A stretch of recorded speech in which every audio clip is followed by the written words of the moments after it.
अगस्त को शौर्य तिरंगा यात्रा को रोक दिया गया, लगातार परमिट मांगा गया। ये भारत की भूमि पर शायद इतना निम्न और घृणित काम हुआ होगा। इसके विरोध में जो अपमानित किया गया, इसके विरोध में हम लोगों ने ये राष्ट्र गुणगान यात्रा निकाला है और हर गांव गांव हम लोग जाएंगे, अलख जगाएंगे, इस तिरंगे का महत्व को बताएंगे। हम अपने देश के आन बान शान के बारे में बात करेंगे। हम लोग देश के जो बलिदान लोग हुए हैं, जो शहीद वीर हैं, जो बॉर्डर पर शहीद हो रहे हैं, इस देश के मिट्टी के लिए, इस देश के गुरूर के लिए, इस देश के स्वाभिमान के लिए, इसकी चर्चा करेंगे। इनसे हम लोग प्रेरणा लेंगे। आप जानते हैं कि जमुई की धरती पर 2 दर्जन से ज्यादा ऐसे स्वतंत्रता सेनानी पैदा हुए जिनको ब्रिटिश सरकार ने जिंदा या मुर्दा 5,000 से लेकर के 10,000 तक इनाम रखा। इन्होंने छक्के छोड़ा दिए इस मिट्टी के लिए। इन्होंने तमाम तरह के त्याग और बलिदान अपने परिवार से लेकर के और समाज तक का किया है।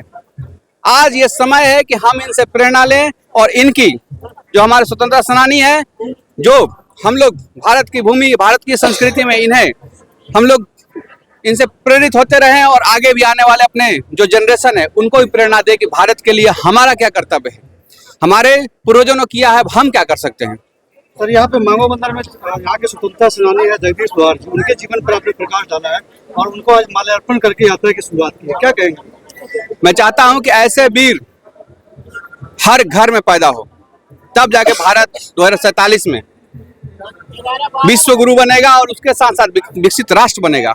हर घर में योद्धा की जरूरत है।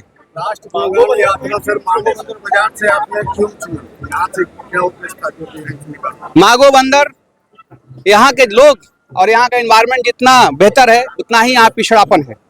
इसको राष्ट्रीय पटल पर लाना जरूरी है। यहाँ का योगदान को जो देश के लिए हुआ है उसको सामने लाना जरूरी है। सभी पूरे देश को यहाँ से प्रेरणा लेने की जरूरत है। ये जगदीश स्वर्गीय स्वतंत्रता सेनानी जगदीश सोरहार बता ही रहे हैं। हम लोग वहीं पर आकर के सबसे श्रद्धांजलि दी, उनसे आशीर्वाद, उनका चरण बंदन करके हम लोग इस यात्रा को निकाले हैं। इस यात्रा की ताकत इनके आशीर्वाद से मिलेगी। सर, ये यात्रा कब तक रहेगा? ये यात्रा चलेगा।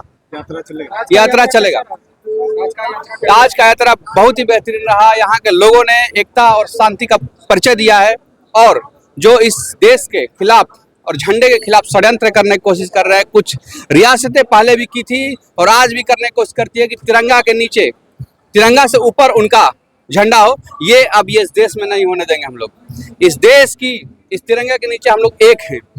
इसमें जो हमारे संविधान की ताकत है, article 14, article 19, article 21, right to equality, freedom of speech and expression और राइट टू लाइफ, ये सब हमें देता है, ये ताकत देता है ये संविधान। इसलिए हम किसी भी तिरंगे को ऊपर इस तिरंगे से नहीं होने देंगे जब तक हम लोग जिंदा रहेंगे। इसके पहले शौर्य यात्रा निकाला था।